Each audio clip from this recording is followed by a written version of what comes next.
Muy buenas tardes a todas las personas que se han conectado este día. Este día vamos a abordar el tema manejo y prevención de adicciones. Cuando hablamos de adicciones, ¿qué se nos viene en la mente?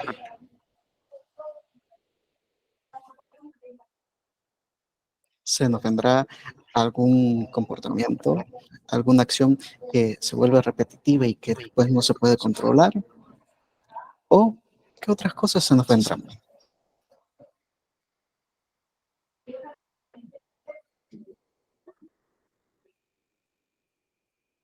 Pues la verdad sobre la adicción es que es una enfermedad. Es una enfermedad que puede ser tanto comportamental como también estar asociada al consumo de sustancias. Además, cuando hablamos de sustancias, estamos hablando de distintos tipos de droga, o mejor dicho, distintos tipos de sustancias cuyos efectos son directamente en el cerebro. Y que estas no solamente van a afectar a un nivel biológico a la persona que está bajo la enfermedad, sino que también va a afectar lo que es la salud mental e incluso puede afectar el ambiente y su interacción dentro de su medio social. Además, la gravedad de la adicción, si la queremos comparar o si queremos tener en mente una enfermedad que se le compare, podemos decir que es como el cáncer. Es tan silenciosa y a la vez tan grave y tan mortal que muy pocas veces lo hablamos, muy pocas veces nos informamos y lamentablemente muy pocas veces nos importa. La enfermedad de la adicción es la única enfermedad que el ser humano escoge por decisión propia.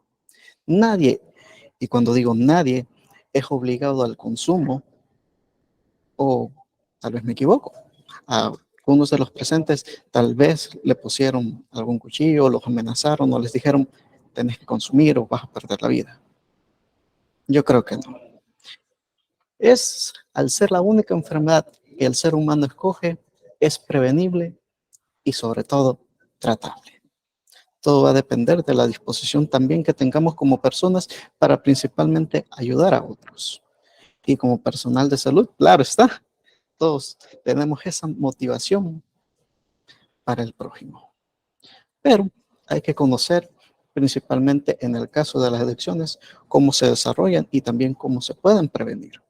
La prevención del consumo tiene como objetivo principal ayudar a que la persona pueda modificar y mejorar de forma integral su calidad de vida, en términos simples.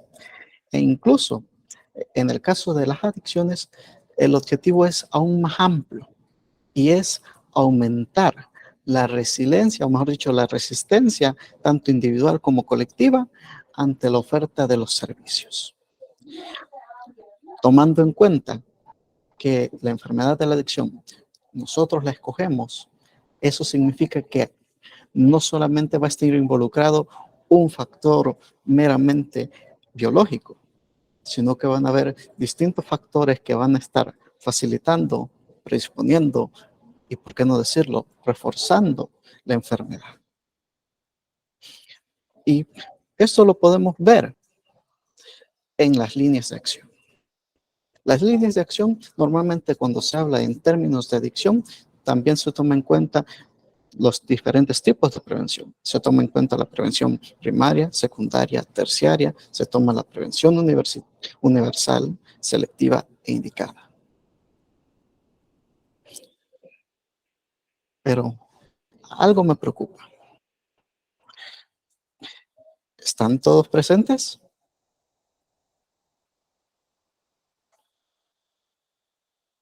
Bien. ¿Cuáles son las líneas de acción? En el caso de la prevención universal, normalmente esta se suele referir a la prevención que va dirigida al público en general y tiene como línea de acción retrasar la edad de inicio del consumo de drogas, o mejor dicho, de sustancias que generan la adicción. La prevención selectiva va en búsqueda de limitar el número y tipo de sustancias utilizadas, así como de evitar la transición de la prueba de sustancias al abuso y dependencia de las mismas. Me voy a parar un momento. Dentro de la universal, como dije, estaba dirigida al público en general. Pero, ¿quiénes componen ese público? ¿Será que solamente lo componen personas, entre comillas, normales? Claro que para hablar de una prevención universal tenemos que tomar en cuenta la integralidad. En otras palabras, tenemos que tomar también en cuenta las distintas características que tiene nuestra población. Bien, cuando es población seleccionada, en el caso de la prevención selectiva, también que tenemos que tomar en cuenta varios aspectos como el ambiente en que las personas están creciendo o el tipo de educación que han recibido en cuestión de la sustancia.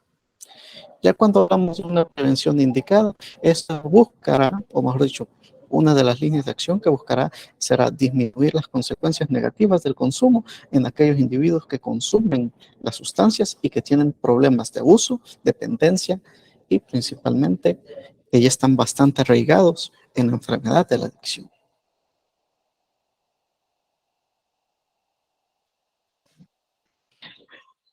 Otra de las líneas de acción que también podemos englobarla dentro de la prevención universal, es educar a los individuos para que sean capaces no solamente de mantener una relación madura y responsable con las drogas, sino que también sean conscientes y estén sensibilizados ante los distintos riesgos que puede traerles el consumo a corto, mediano y largo plazo, el cual solo se refuerza con la sexta línea de acción, que es potenciar los factores de protección y disminuir los riesgos para el consumo de drogas. Le pregunta para el quórum. Cuando decimos factores protectores, ¿a qué nos referimos? ¿O qué se imaginan que son?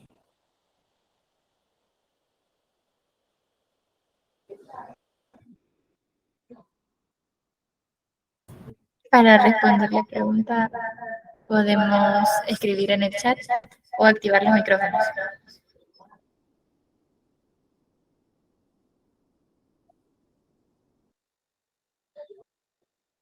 Tenemos en el chat. Miles de Esperanza dice en la familia que haya buena comunicación. Sí, es un factor protector, la comunicación entre la familia. ¿Qué más? Pues también podemos hablar dentro de los factores protectores, el empoderamiento ante la situación, el afecto. Pero, ¿qué tipo de afecto? Claro, si hablamos de afectos, hay que ser también bastante puntuales. Si bien tiene que haber un afecto dentro del hogar, pero la pregunta aquí es, ¿realmente se cumple eso? Otro de los factores protectores que tal vez casi no lo pensamos es el tipo de educación que tiene la familia, así como también el sistema educativo. No por atacarlo, claro. Bien. Fomentar la autoestima. Sí, fomentar la autoestima es bastante bueno. También tenemos dentro de la otra línea de acción, modificar las condiciones del entorno sociocultural y proporcionar alternativas de vidas saludables y hábitos saludables. Esto también va para lo que es la prevención tanto selectiva como universal. ¿Por qué es importante desarrollar hábitos saludables? Claro, obviamente para mejorar la calidad de vida. Pero en el caso de las adicciones, cuando las personas ya están dentro de este mundo, suelen a veces olvidar hábitos tan sencillos como lo es lavarse los dientes. Entonces, una vez establecido el tipo de, o mejor dicho, las líneas de acción que son universales, selectivas e indicadas, tenemos que preguntarnos en qué establecimientos podemos desarrollar la prevención. Pues podemos desarrollarla en comunidades, en centros escolares, unidades de salud, lugares de trabajo, hospitales de segundo y nivel de atención. Prácticamente podemos realizar la prevención en cualquier lugar, pero tenemos que también separarla. Se va a hacer prevención primaria, secundaria y terciaria. En el caso de la prevención primaria, nos referimos a evitar que la persona entre completamente al consumo o que la persona comience a consumir. Esta puede ir dirigida principalmente a las comunidades, a los centros escolares e inclusive a las unidades de salud del primer nivel de atención. La selectiva ya sería para grupos específicos, como lo son los lugares de trabajo, algunas instituciones de gobierno, entre otros. Ya en el terciaria, esto ya nos referimos a las personas que ya tienen en sí la enfermedad de la adicción y queremos prevenir que aparezcan ciertas complicaciones, o mejor dicho, enfermedades concurrentes, como lo son el cáncer, como lo son la hipertensión, la diabetes, la enfermedad pulmonar obstructiva crónica, entre muchas otras que acompañan normalmente los daños dentro de la adicción. Eso sin mencionar lo más famoso que se da en nuestro país, que son los accidentes de tránsito. Estas personas, ¿en dónde normalmente se encuentran? Algunas de ellas se encuentran en los en hospitales de segundo nivel de atención y otras en tercer, lamentablemente en tercer nivel de atención. Entonces, ¿cómo dirigiríamos si nosotros quisiéramos aplicar la prevención en nuestro lugar de trabajo? ¿Qué acciones se les ocurre que podríamos hacer?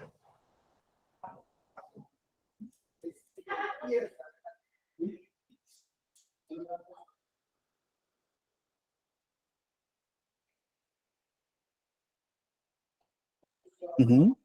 Escucho opiniones.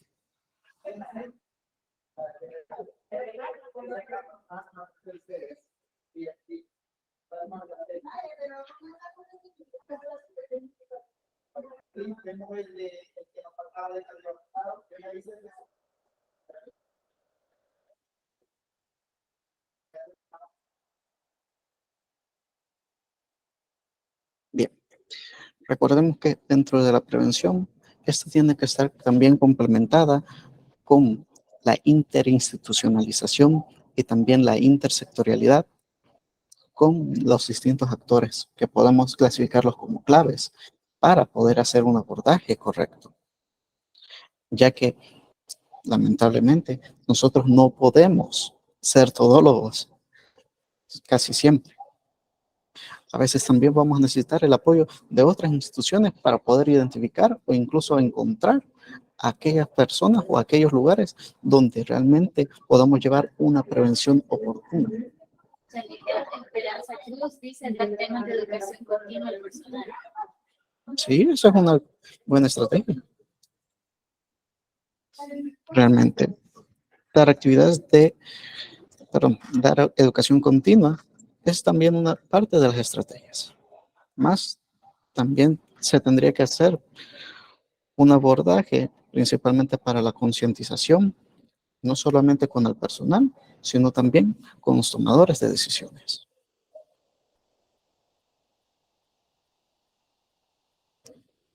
Ahora, vamos a lo que muchos quieren saber. ¿Cómo manejamos las adicciones?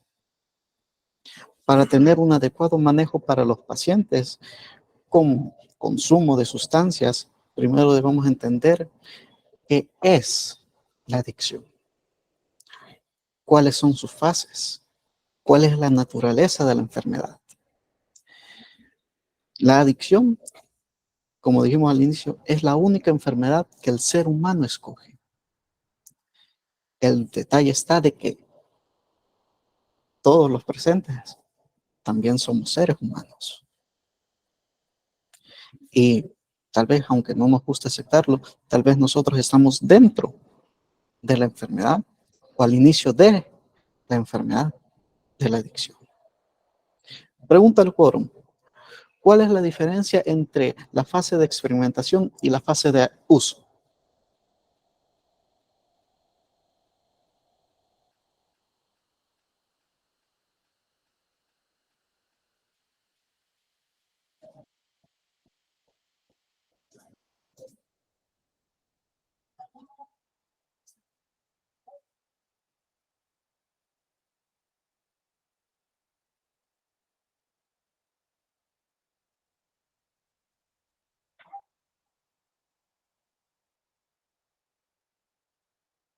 Bien, en el caso de la experimentación, tenemos que entender que esta va a ser la fase inicial prácticamente en la cual la persona, y perdónenme si soy muy enigmático en cuestión de explicarlo, pero es como el enamoramiento. En la fase de experimentación, la persona comienza a concebir y comienza a estructurar dentro o a partir de sus experiencias qué acción o qué proceso tendría que tomar para comenzar el consumo.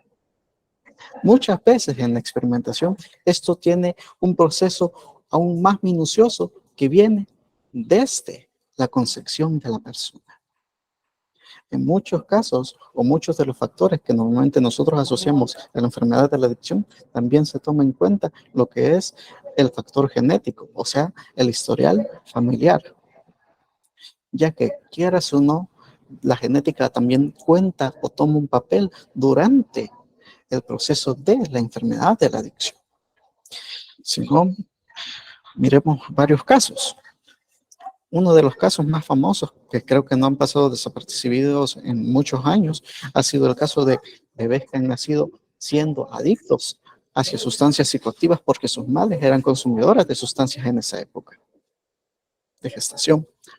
Otro punto importante durante la experimentación es de que aquí normalmente la persona se ve bombardeada constantemente durante todo su desarrollo hasta el momento en que comienza el consumo por factores que son meramente de su entorno, tanto familiar como ambiental. Cuando hablamos familiar, el tipo de educación que tuvo la familia, si fue o estuvo presente durante el tiempo que él iba creciendo con el consumo de sustancias, si hubo mayor facilidad para que hubiera un uso de sustancias o al mismo tiempo si tuvo un mayor acceso a estas mismas. En el caso del ambiente, podemos mencionar muchas cosas, entre ellas el tipo de publicidad que la persona estuvo expuesta hasta que consumió. Y aquí voy a dar un ejemplo vivencial. ¿Cuántos de los presentes se acuerdan de un pequeño anuncio publicitario que pasaban en televisión nacional de un vaquero que encendía un cigarrillo? Gustavo Ernesto Díaz respondió la pregunta anterior, dice que para él experimentación es curiosidad o inducción y el uso es cuando ya se consume de forma regular. Ajá. Ahora entramos al uso. Si bien ya en el uso podemos decir que hay un consumo regular, y gracias Gustavo por la participación, pero realmente es un consumo recreativo. La persona suele utilizar la sustancia como una forma, en muchos casos, de antiestrés, de olvido o de salir de distintas situaciones que él cree que no puede manejar. Pero, ¿qué ocurre? En el caso de la enfermedad de la adicción, este es un componente tanto biológico como psicológico como ambiental. Y aquí voy a hacer otra pregunta vivencial. ¿Cuánto es el consumo moderado de alcohol al día?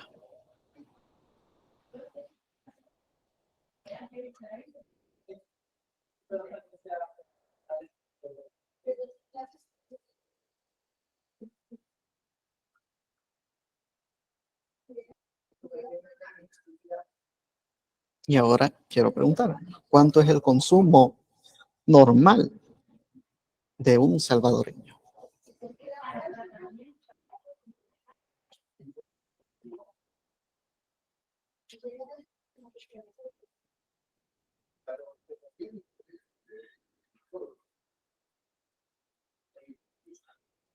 Yo pienso que el consumo todos los días es dañino, dice Yamilet Esperanza. Obviamente sabemos que el consumo nosotros como profesionales de salud va a ser dañino, pero también podemos nosotros tener un consumo, como dijimos, responsable, consciente y obviamente con todo lo que implica también la responsabilidad social del uso de sustancias. El consumo moderado por día es alrededor de 350 mililitros. ¿A cómo equivale eso? A una taza. Que si lo vamos sumando por todo el mes, si la persona fuera un consumidor cotidiano de todos los días, sería ya alrededor de 10 litros, 5 mililitros al mes. Obviamente, este consumo va a traer un daño, y va a ser un daño que tiene que ver tanto con factores, o mejor dicho, que va a ir dirigido hacia el cuerpo de la persona que consume, hacia la condición de salud mental que pueda presentar esta persona, así como también los distintos problemas sociales que va a recibir por el uso. El detalle también está de que normalmente en el uso la mayoría de personas lo acepta. Y eso no es un secreto. ¿Cuántas personas se han quejado porque vayan a una fiesta, ya sea de Navidad o una celebración de cumpleaños, y que haya alcohol?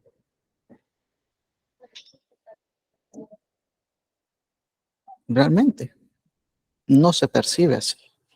Dicen, es un consumo normal, es solamente para pasar al relax. Y eso está presente también en el personal de salud.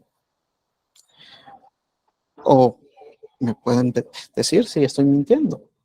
¿Cuántas veces no nos han dicho, me voy a tomar una copita o te invito a un trago?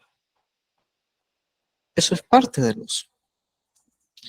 El detalle es que en el uso, la mayoría de personas no ve el riesgo al cual se está sometiendo, porque a partir del primer consumo, nuestro cuerpo comienza a adaptarse para aumentar también el consumo.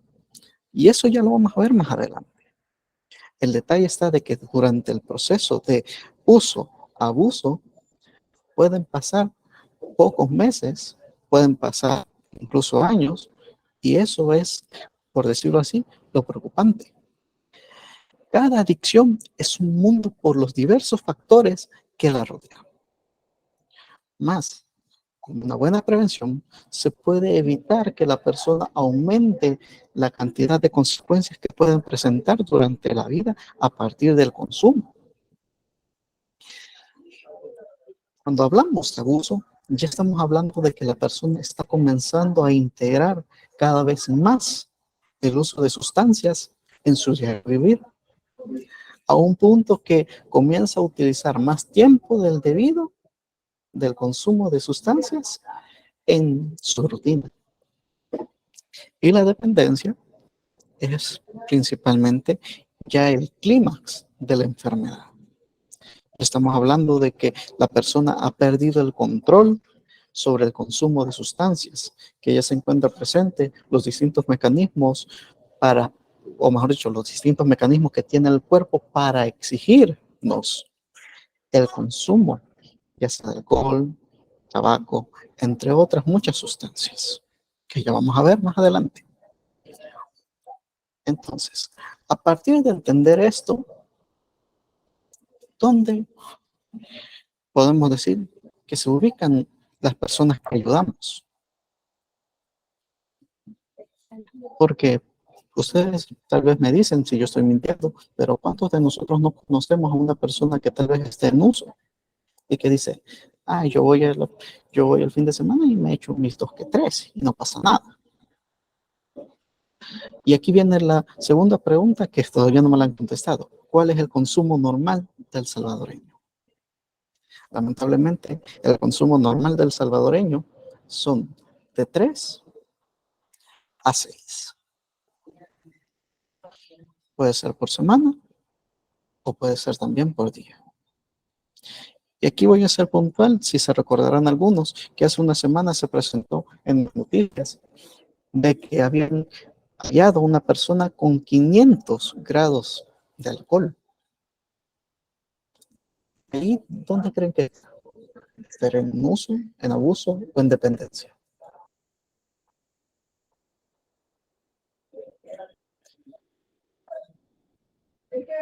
Esta persona literalmente estaba abusando de la sustancia. Y ahí viene la preocupación, que el abuso de repente va a comenzar a generar más estragos, porque los primeros daños del uso de sustancias no se presentan en un año, no se presentan en 10 años, se presentan a los 5 años de iniciar el consumo. Y eso, en algunos casos, puede incluso ser irreversible. Como dijimos, también tenemos que ser conscientes de que la salud mental muchas veces va a jugar en parte con la adicción. Algunas personas que no logran manejar sus emociones, por poner un ejemplo, a veces se refugian en las sustancias. Y sin mencionar, como dije antes, también es bastante aceptado dentro de nuestra sociedad el consumo. Entonces, miremos a lo que nos estamos enfrentando hoy por hoy aquí en el país. Las principales sustancias psicoactivas son alcohol, anfetaminas y metanfetaminas, alucinógenos como la marihuana o el peyote, la cafeína, que ya casi son las 2:30 de la tarde y ya es hora de café con pan. Ya mencionamos la marihuana, también mencionamos la cocaína, mencionamos el polvo de ángel o el fenciclitina, los inhalantes como el cinder, la pega, entre muchos otros, el tabaco con la nicotina, los opiáceos, y aquí vamos a hacer hincapié de que si pueden invitar al foro a investigar un poquito más sobre el fentanilo. El fentanilo es el nuevo opiáceo que viene para El Salvador, y los sedantes como algunos medicamentos. Si se fijan bien, no todas las sustancias van a generar una privación o, traducido también, un síndrome de abstinencia, pero casi todas van a generar una intoxicación.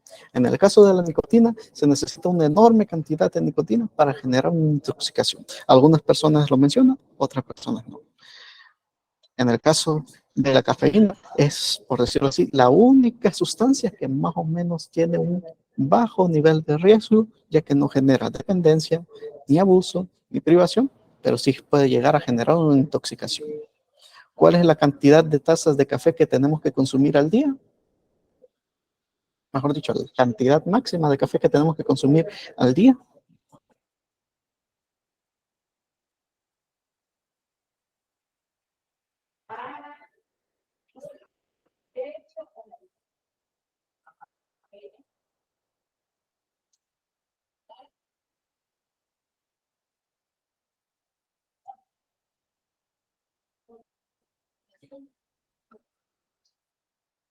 Es el equivalente a 750 mililitros, que es igual a 3 tazas más o menos medianas.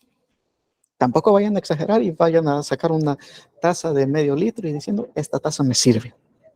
Yamilet Esperanza Cruz decía una taza al día. Bueno, ahí depende de cada uno.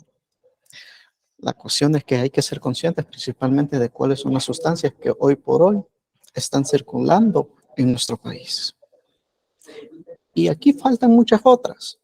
Faltan todavía las mezclas que ocurre con cannabis y cocaína, los famosos bañados, por decirlo así, o como se le dice principalmente a algunos consumidores. Falta todavía agregar otras sustancias inhalantes, como son algunos pegamentos industriales. Falta mencionar algunos opiáceos, falta mencionar como los barbitúricos. Falta incluso mencionar otro tipo de alucinógenos como el famoso LSD, entre muchos otros. Pero también hay que ser conscientes que todas estas sustancias también tienen una propia clasificación. Y son 3, por lo menos, que hay que manejar. Rudy Morales pregunta si hay una cantidad de cafeína que pudiera llegar a considerarse intoxicación. Sí, pero eso varía en cada persona. Cuando ya nosotros comenzamos a sentir una elevación continua de presión arterial, ya hay que parar un poquito con el café. ¿Por qué? Porque la cafeína es una sustancia estimulante, lo cual va a aumentar, aunque no lo queramos, un poco la presión sanguínea. Pero también hay que ver que para llegar a una intoxicación de cafeína ya es unas cantidades exorbitantes, ya son excesos. No pasa nada si de vez en cuando nos llegamos a pasar de 4, pero normalmente por regla general son 3 tazas. Bueno, la clasificación normalmente de todas estas sustancias las podemos desglosar de la forma más general en sustancias por su origen, sustancias por su estado legal y sustancias por principalmente sus efectos. En el caso de su origen es sencillo. Son 2 tipos de origen, aunque se está discutiendo una tercera: naturales, sintéticas y semisintéticas. En el caso de su legalidad, ya todo el mundo sabe que hay sustancias legales e ilegales. Pero en la tercera, estas se dividen en sustancias depresoras, perturbadoras y estimulantes. De todas estas, tenemos que saber que las depresoras van a ser una disminución de distintas sustancias que nosotros producimos, conocidas también como hormonas o neurotransmisores que están en nuestro cerebro. En el caso de las estimulantes, amplifican los efectos de esa sustancia. Y en el caso de las perturbadoras, modifican o, por decirlo así, funcionan como un teléfono averiado, que no transmite la información correctamente y genera distintas perturbaciones o visualizaciones directamente en la persona. Cada una de ellas trae sus distintas consecuencias. Pero, como dijimos al inicio, si habláramos también de las consecuencias que genera el uso de sustancias, prácticamente no nos alcanzaría la hora ni la tarde para hablar de todas estas. Ahora, normalmente existen 5 modelos, o mejor dicho, acabo de presentarles 5 modelos generales, o mejor dicho, los más comunes para poder hacer un abordaje con personas con consumo de sustancias. Es el modelo Minnesota, el modelo ambulatorio, el modelo hospitalario, el modelo residencial y el modelo judicial. De estos, solamente vamos a hablar de 2, o mejor dicho, de 3, que van a ser el modelo ambulatorio, el modelo hospitalario y el modelo residencial. En el modelo ambulatorio, este se basa principalmente en que nosotros, o mejor dicho, se busca que la persona pueda seguir siendo funcional y que puedan comenzar un proceso de deshabituación. Normalmente en cada uno de estos modelos, la persona tiene que presentar la voluntad de hacer un cambio en su vida. En el modelo ambulatorio, normalmente las personas no pasan, por decirlo así, ingresadas en un lugar en específico, sino que las personas pueden venir por citas de acuerdo a su necesidad, a su capacidad y al tiempo que puedan presentar. Normalmente en el modelo ambulatorio se busca que la persona vaya generando por sí sola tanto la conciencia sobre el riesgo de las sustancias, así como dentro de su propio proceso. Pero nosotros sabemos que muchas veces el modelo ambulatorio va a ser como el tercer o cuarta opción de llegada de algunas personas cuando ya están en el modelo o cuando ya están con el problema de la adicción. Pero nosotros esperamos que sea también el primero. Dentro del modelo hospitalario, la persona llega normalmente bajo influencia o bajo una intoxicación de algún tipo de sustancia. En el modelo hospitalario, lo que se busca a la persona es principalmente ingresarse para verse controlado y al mismo tiempo pasar por un proceso de desintoxicación y al mismo tiempo que se aproveche que esta persona pueda arraigarse a un proceso de deshabituación y que pueda continuar directamente con apoyo del modelo residencial o por medio de grupos de ayuda. El modelo residencial es cuando ya literalmente se tiene que intervenir a la persona y aislarla de todos los factores que realmente lo motivan, lo disponen y de remate refuerzan el comportamiento del consumo de sustancias. ¿Cuál es la diferencia entre el modelo hospitalario y el modelo residencial? Que en el caso del modelo hospitalario, la persona puede entrar en distintos momentos. Entro por una semana, salgo, me mantengo, vuelvo a entrar otra semana, salgo, me mantengo, vuelvo a entrar y así. En cambio, en el modelo residencial entra la persona y se mantiene aislada por un aproximado de 6 meses. Ahora, pregunta para el quórum. De estos 3 modelos que acabo de mencionar, ¿qué instituciones conocemos en los cuales se implemente el modelo ambulatorio o el modelo hospitalario o el modelo residencial?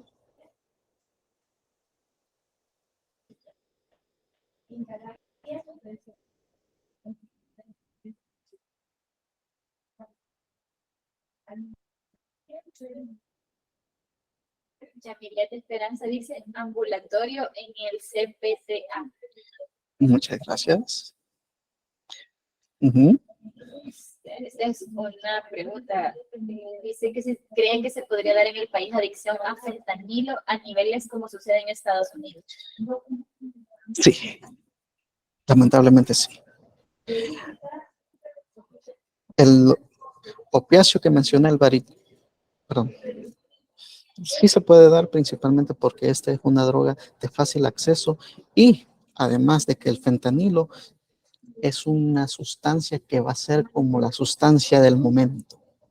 Para muchos de los consumidores esto va a ser más atractivo y va a generar o va a hacer que mucha gente busque esta sustancia porque lamentablemente el fentanilo, además de ser un anestésico que normalmente se ocupa para cirugía, se ha logrado sintetizar una fórmula que esté mezclada con cocaína, volviéndola más adictiva que todas las sustancias anteriormente mencionadas y al mismo tiempo más peligrosa.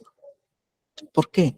Porque en el caso de esta sustancia adormece distintos tejidos del cuerpo y se corre el riesgo de que uno de los tejidos que adormece sean los músculos respiratorios, lo cual puede llegar a generar a la persona un paro respiratorio y llevarlo posteriormente a su muerte.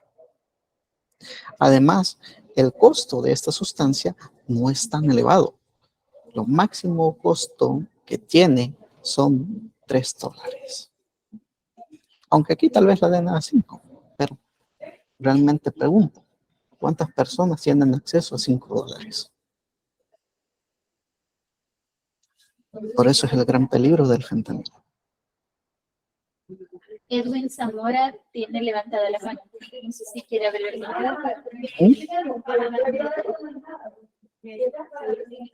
¿Vino Edwin? Sí, buenas tardes, un gusto. De acá del Hospital Bloom les saludamos.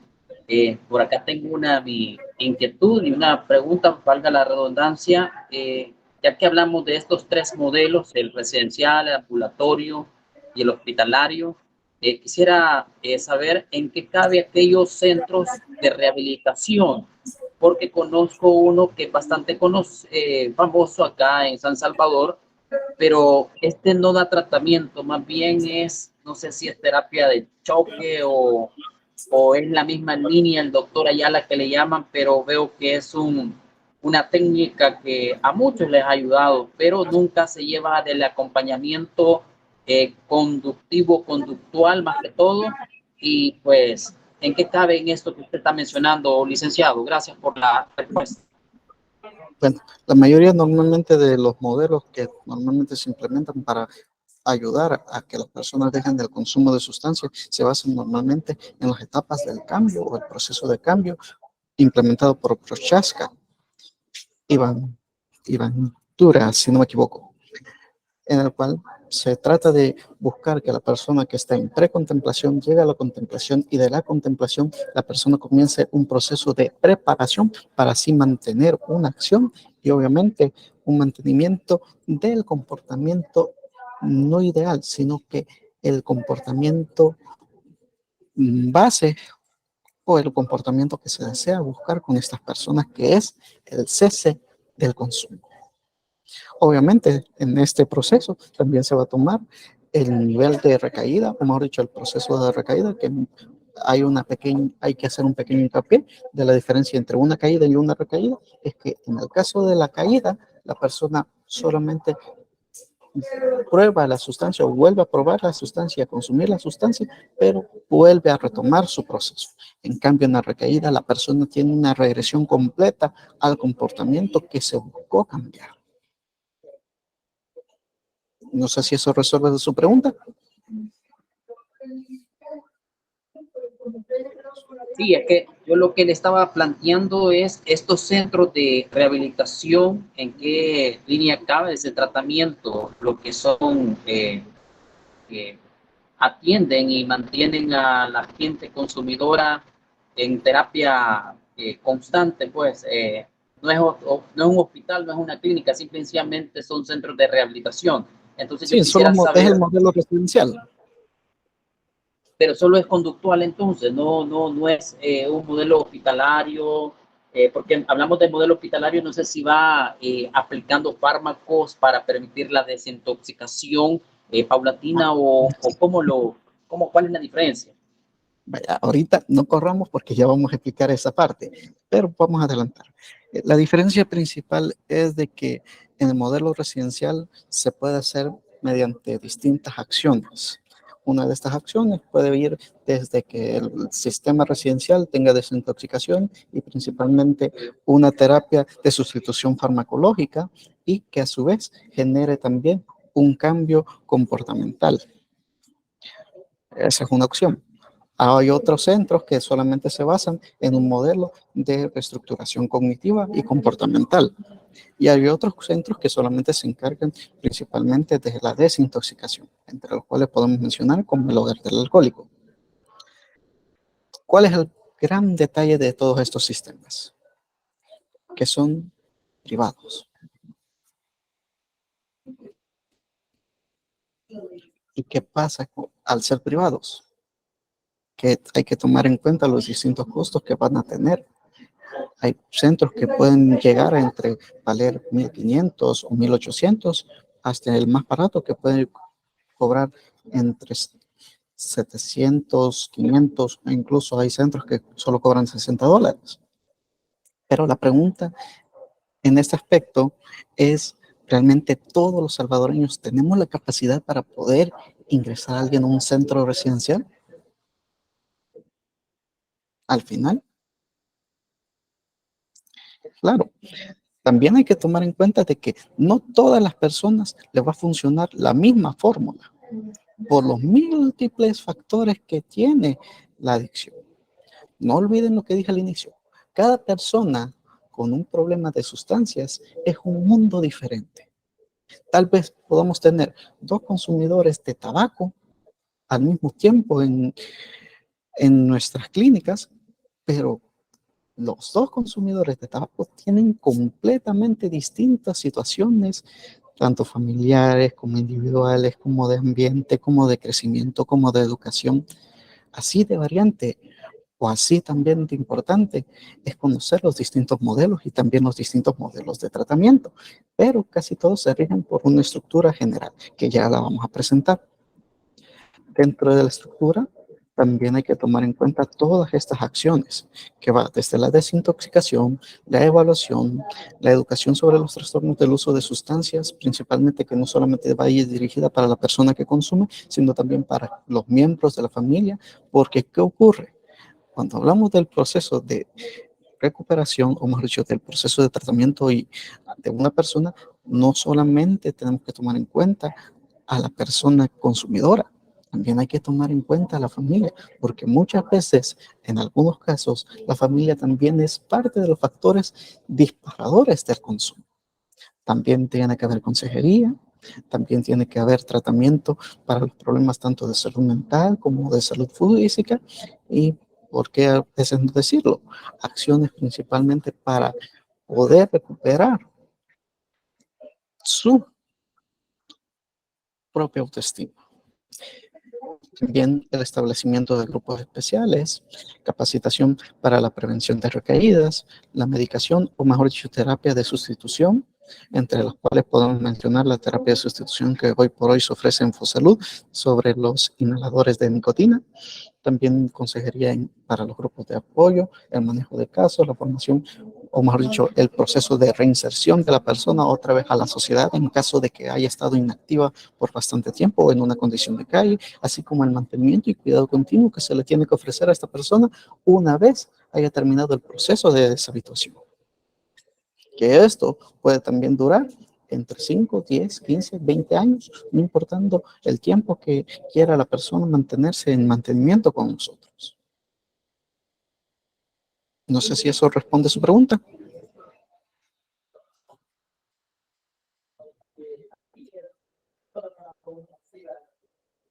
¿Aló?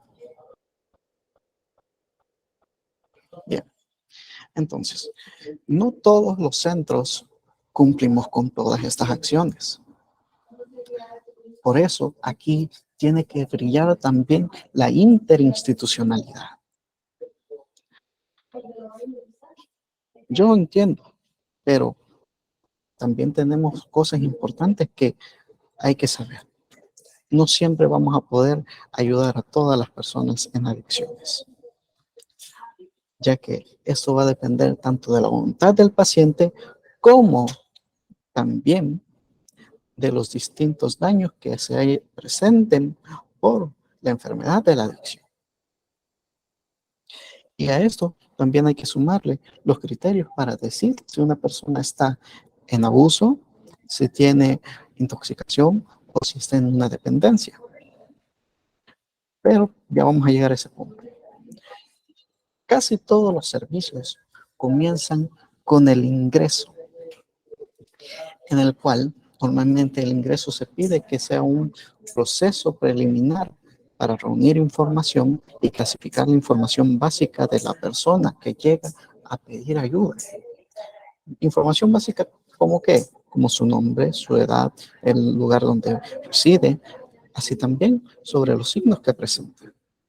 A estos signos también hay que aplicarle lo que es los criterios de abuso de sustancias. En el caso, estos se tienen que cumplir uno o más criterios en un periodo de 12 meses de acuerdo a la DSM, si no me equivoco.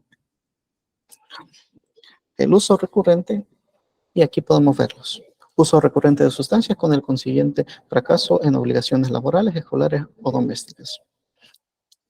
Traducción, que la persona literalmente esté consumiendo sustancias y que estas sustancias le estén perjudicando en la realización de sus actividades regulares. El uso recurrente de las sustancias en situaciones en las cuales es físicamente peligroso. De aquí hay miles de ejemplos. Por ejemplo, conducir bajo el estado o bajo el consumo de sustancias psicoactivas. Problemas legales recurrentes como consecuencia del uso de sustancias.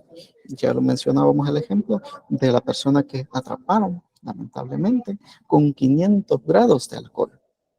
El uso continuo de la sustancia, a pesar de tener problemas sociales, interpersonales provocados por la misma. En otras palabras, seguir consumiendo a pesar de que la persona sea consciente de los daños que está generando el consumo en su vida. Y esto se tiene que estar cumpliendo en un periodo de 12 meses para decir que la persona está en abuso de sustancias. Para el caso del consumo perjudicial, primero tiene que haber evidencia de acuerdo a la clasificación de trastornos mentales y del comportamiento. Puede ser en el CI-10 o CI-11, la versión que más les guste. Tiene que haber evidencia de que el consumo de una sustancia ha causado al individuo un daño tanto somático o alteraciones psicológicas, incluyendo la alteración del juicio y la conducta. La naturaleza del daño debe ser identificada. La forma de consumo ha persistido durante al menos un mes o se ha presentado reiteradas veces en un periodo de 12 meses. Y el trastorno no satisface criterios para ningún otro trastorno mental.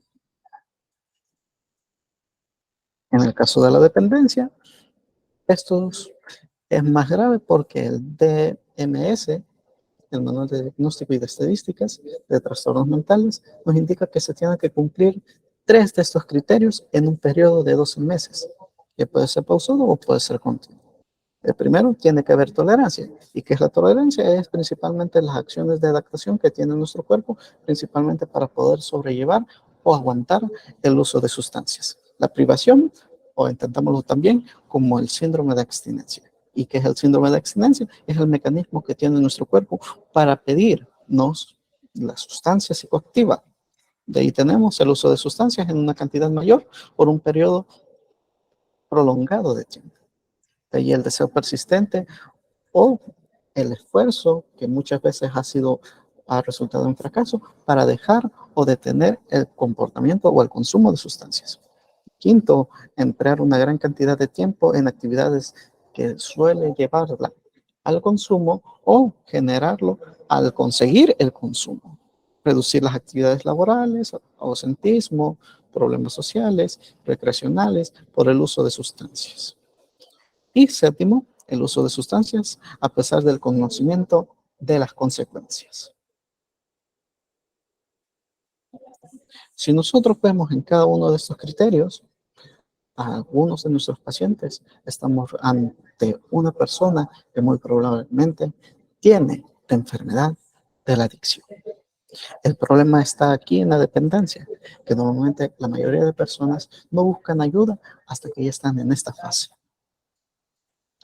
Ahora, después de saber los criterios, procedemos al tamizaje, que es un procedimiento breve usado para determinar la probabilidad de la presencia de un problema y corroborar que existe una razón de preocupación o identificar la necesidad de más de una evaluación. Examen de laboratorio, una indagación y principalmente esto puede ser aplicado a pacientes que tal vez pueden llegar, en el caso de los hospitales, por un accidente de tránsito, un caso de diabetes o hipertensión. Ahí nosotros podemos hacer la indagación si esta persona presenta o no un consumo prolongado de sustancias. De ahí tenemos la intervención breve. Y aquí quiero hacer un hincapié. En la intervención breve, esto es importante que todos lo sepamos, por los dos objetivos que tiene. Uno es centrar en el aumento de conciencia, de empoderamiento, de sensibilización sobre el uso de sustancia y que la persona necesita un cambio. Hay distintos momentos en que se puede realizar. Puede ser cuando la persona llega a su control, puede ser cuando la persona está ingresada en el hospital, puede ser cuando la persona, después de haber salido del hospital, llega incluso por su medicamento. Y es deber de nosotros, como sistema de salud, apoyarnos principalmente en la referencia y derivación en caso que no podamos ayudarle o presentarle una ayuda en adicciones. Y esta derivación la puede realizar personal de salud que tenga una relación establecida con el paciente, que pueda haber advertido ya al paciente sobre los daños que presenta el consumo, que el cliente, o mejor dicho, el paciente, puede estar viendo con frecuencia al profesional y al mismo tiempo que el paciente confíe en el personal de salud. ¿Y para dónde lo podemos derivar? En el caso del Sistema Nacional de Salud, lo pueden derivar a los centros de prevención y tratamientos de adicciones del Fondo Solidario para la Salud. Sí, me salió como comercial, pero somos el único centro, mejor dicho, la única institución gratuita que trabaja la adicción de una forma integral. Después viene el tratamiento, y aquí vienen las distintas acciones de tratamiento que se pueden hacer. El tratamiento es un plan de tratamiento individualizado y especializado que lo tiene que implementar el personal de salud especializado en el tratamiento de sustancias. Normalmente, este consiste en una serie de intervenciones entre las cuales pueden estar derogadas distintos tipos de terapia, distintos tipos de consejería, puede incluir consulta médica, puede incluir intervenciones directamente con la familia, entre muchas cosas. Si nos preguntamos qué terapias pueden venir dentro del tratamiento, pues para mencionar algunas, la terapia de pareja, la terapia individualizada, especializada, la terapia grupal, la terapia recreativa, la terapia de expresión de sentimientos, entre muchas otras. En el caso de las terapias de sustitución, estas normalmente solamente tienen que ser temporales, porque al final lo que se busca es que la persona deje de depender de la sustancia. Esto solamente se puede aplicar al inicio del proceso, cuando la persona comienza a desacostumbrarse, o mejor dicho, deshabituarse de la sustancia, pero aún así necesita como un poquito de esa sustancia para poder dejar de forma paulatina completamente el consumo. Entre esos está como les venía diciendo, la terapia de sustitución de nicotina que nosotros ofrecemos dentro del CPTA. Pero al final, lo que se va a buscar en cada uno de los tratamientos es promover y apoyar la recuperación de la persona. Y principalmente que pueda mejorar tanto su calidad de vida como su forma, como también su forma de vida. En el proceso de recuperación, este es un proceso de cambio por medio del cual los individuos trabajan para mejorar su propia salud y bienestar y vivir una vida con significado en una comunidad de su elección. En otras palabras, aplicará el tipo de modelo o el tipo de tratamiento que más le convenga o que la persona elija. Y que va a intentar, y por eso es importante hacer hincapié en que cada uno de los tratamientos cuenta o toma como factor vital la voluntad de la persona, porque para poder realizar realmente un cambio, en el caso de las adicciones, se necesita la voluntad de mejorar. Y eso no se puede ni obligar y tampoco se puede, por decirlo así, exigir. Si la persona no tiene la voluntad de realmente obtener un cambio en su vida, hay que seguir luchando por buscar una concientización y una sensibilización ante su problema. Y sobre todo en el caso de adicciones, no hay que desanimarnos. Lamentablemente, algunas de las estadísticas nos enseñan de que las personas que entran a un proceso de recuperación, solo el 3% realmente alcanza el estado de sobriedad. De esto tenemos que tomar en cuenta que podemos apoyarnos en el caso de que conozcamos o sepamos de uno de los pacientes dentro de nuestros lugares de trabajo que tal vez tengan el consumo o incluso un compañero que tenga un consumo, que se pueden apoyar con los CPTA. Lamentablemente, eso solamente ha sido un pequeño pincelazo sobre lo que es el tratamiento, así como el manejo, así como la prevención de adicciones. Si nos pusiéramos a hablar o si pudiéramos hablar de adicciones todo el día, aún así nos sería bastante corto, ya que este es por decirlo así, un tema tan bonito y a la vez desafiante. Y yo quiero desafiarlos esta tarde. Que esta información no solamente haya sido una conferencia más, una charla más, sino que sea el primer paso para comenzar a hablar de adicciones, a prestarle un poquito más a las adicciones y sobre todo que nos comience a importar las adicciones. Les agradezco su atención, pero no antes de despedirme, también invitarles a que puedan escanear este código. Yo sé que una hora no nos alcanza, pero al mismo tiempo quiero motivar a la autodidáctica. Quienes quieran escanear este código van a poder ingresar a una presentación de los Centros de Prevención y Tratamiento de Adicciones para que conozcan nuestro proceso de deshabituación, para que conozcan qué acciones nosotros hacemos, así como el equipo que conforma cada uno de los CPTAs que hay en el país. Sin más que decir, les agradezco su atención y espero verlos en otra ocasión.